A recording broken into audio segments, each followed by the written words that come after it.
Many ancient spiritual traditions, as well as modern physics, teach that everything in the universe is energy, and reality is comprised of various energies that are entwined in an intricate dance to create all that we are, all that is seen and unseen.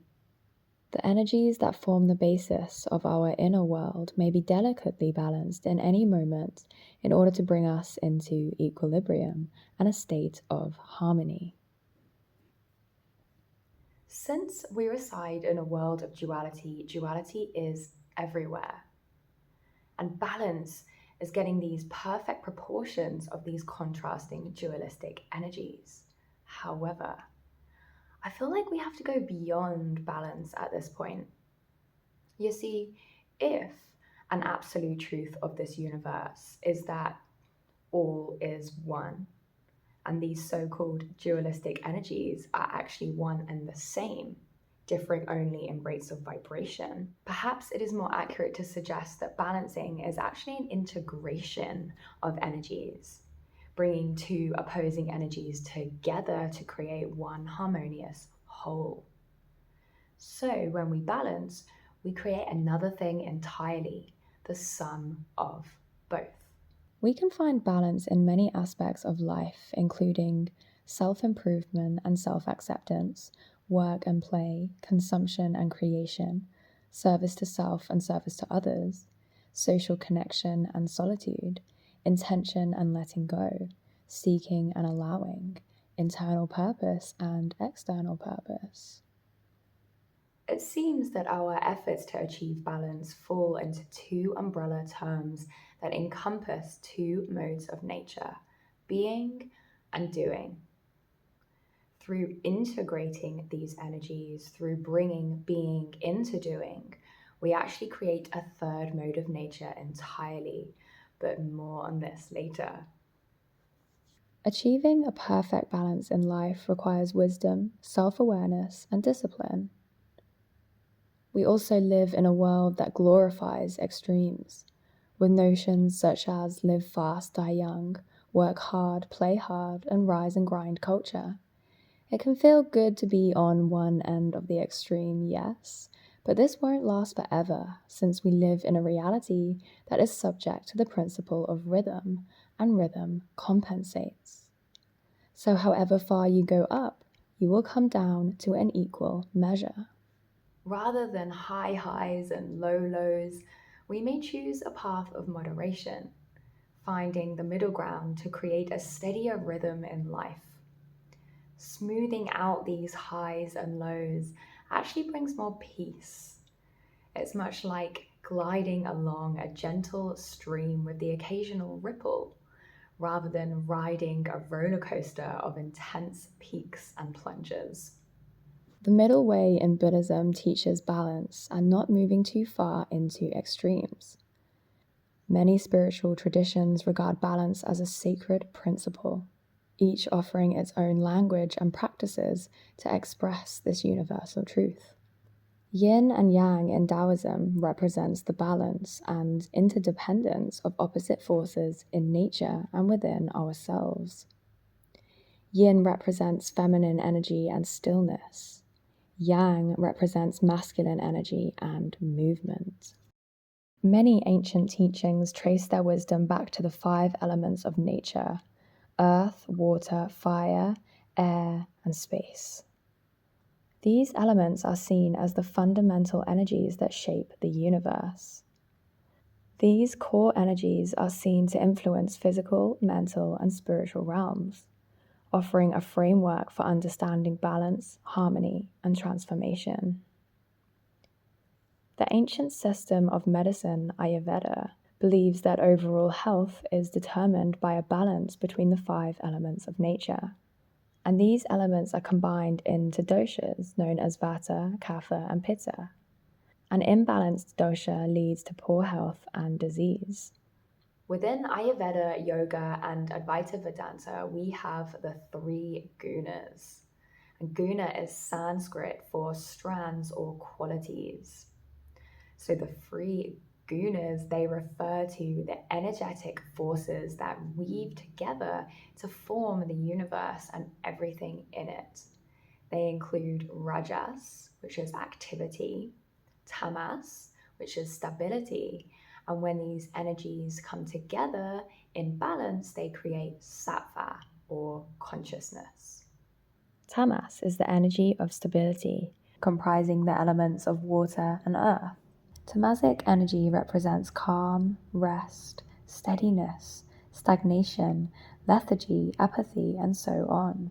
In your mind, tamasic energy is dominant when you feel depressed or when a heavy emotional burden makes it hard to get out of bed. Rajas is the energy of activity and movement, comprising the elements of fire and air. It's the energy of change, enthusiasm, passion, and the self-confidence to get things done. An imbalance of Rajasic energy may result in anxiety, anger, or burnout. The energy of Rajas is future-directed and often manifests as longing, yearning, or sorrow. And then there is Sattva, the energy of consciousness. Sattva shines through when Rajas and Tamas are balanced. It comprises the elements of fire, space, and water. Sattva is the space in between, the sacred pause when you are free from thoughts and judgments. Sattvic energy represents presence, truth, compassion, and selfless action. I find that these teachings, they really provide us with a framework. So if we delve into them and explore them further, we can really use them to heighten our awareness and find balance in life. Now, as mentioned previously, it seems that there are two fundamental forces at play in this world. And when they are combined and integrated, they create balance. So these two fundamental forces represent stillness and movement.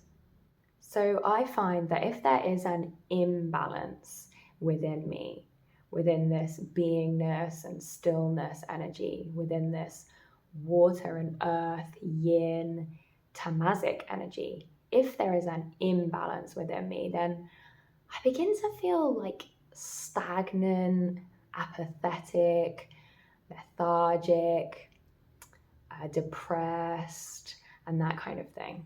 However, on the other hand, if I fall too far into the other energy, the energy of movement and doing, this Rajasic, fire and air, yang energy, then I can almost feel a bit manic. Like my thoughts are really speedy, like I'm burnt out, I'm missing the moment. There's a short-temperedness and anxiety, that kind of thing. So it's about creating that sattvic balance, that energy of oneness, of integration, bringing these two energetic forces together to create harmony. And we can bring being into doing at any moment as we interact with the world. For more information on this, check out my video titled Balancing Being and Doing, as per the teachings of Eckhart Tolle. Now, throughout our life, we do fall out of balance. So how can we stay balanced? Well, during any period of time, if we feel an imbalance within ourselves, some simple self-observation is needed at first to recognize the imbalance, and then we bring the opposing energy into our life. We can observe if we need to slow down and find stillness rather than rushing from one activity to another, or if we need to take more action and kick ourselves up the bum a bit and get things going.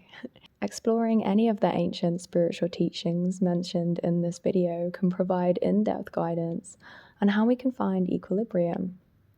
So delve into the one that resonates the most. The teachings mentioned in this video, particularly Ayurvedic philosophy, explains that we have these dominant and kind of pre-existing energies within us that are unique to us and form our makeup in this lifetime. And we can see that within males and females, within, the masculine and the feminine, and these kind of pre-existing dominant energies that are innately within us. For example, I can certainly see this within myself. I am an Aries. I'm predominantly Pitta dosha. I'm very fiery. And, this kind of knowledge, it can really help us to be wary of where we are more likely to spot an imbalance, where we're more likely to kind of lean. And it also really helps us to realize that, finding that perfect balance is actually really unique to us, and there's no one size fits all. So we can really just allow our intuition to guide us more than anything. It helps also to connect with the natural element that you are missing in any moment. For example, if you are lacking stillness and the water element at some point, go and immerse yourself in water. I also find certain practices such as Qigong and yoga are great for balancing inner energy. But more importantly, finding a level of presence as we interact with the world will naturally bring us into balance over time as we learn to live more in the present moment. Importantly, we don't want to get too wrapped up in striving for balance all the time, because that can be exhausting. We don't want to fall into the extreme, get obsessive, and try too hard. Now, I actually find that our environment can have a huge impact on whatever energies are dominant within us at any given moment. Different environments carry different energies, and we will entrain vibrationally with whatever energies we are immersed within. And when I speak of environment, this could refer to either the company that we keep or the literal location that we are at. A few weeks ago, I was in Tirunamalai, India, and there is a very, very powerful fire energy there. Things were moving very quickly, and I wanted to immerse myself in water constantly. I just wanted to go swimming a lot because I needed to put the fire out a little bit. I needed to relieve this kind of alchemical calcination process that was taking place within me. And then, in contrast, I went to Ubud, Bali, which is very much the water element. And wow, what a difference. I just instantly noticed myself slowing down. I'm sleeping more. I'm feeling like the urge to go sit in a sauna. And, it's so interesting to see the contrast in my temperament just from moving location. Now, as spiritual seekers drawn to profound teachings of non duality, I feel it's also about creating a balance between duality and non duality while having this human experience. Getting swept away solely with absolute truths of all being one and the self as we know it being an illusion, we run the risk of losing grip with reality through completely denying the existence of the separate self. But we cannot function as humans without the separate self to some extent. Enlightened masters that walk the planet still have personalities and a separate self. If not, they could not function in a dualistic reality. The difference is that they just don't take the separate sense of self seriously. So, completely letting go of relative truth, striving to live only in non duality, and speaking and thinking only in absolutes all the time, this is an extreme and it creates an imbalance. We run the risk of forgetting our compassion, our humanity, and the practicality that we need in order to function in the world.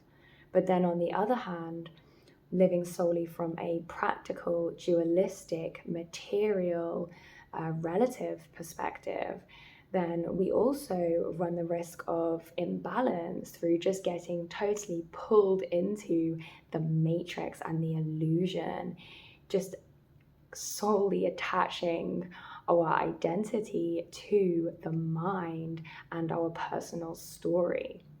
So, through actually integrating both the material and the spiritual, the relative and the absolute truth, the duality and the non-duality, then we can really cultivate a sense of equilibrium that is so profound and truly beautiful. So thank you so much for watching this video. My name's Jasmine. If you like this kind of content, please like and subscribe, and I look forward to seeing you in the next video. Bye bye.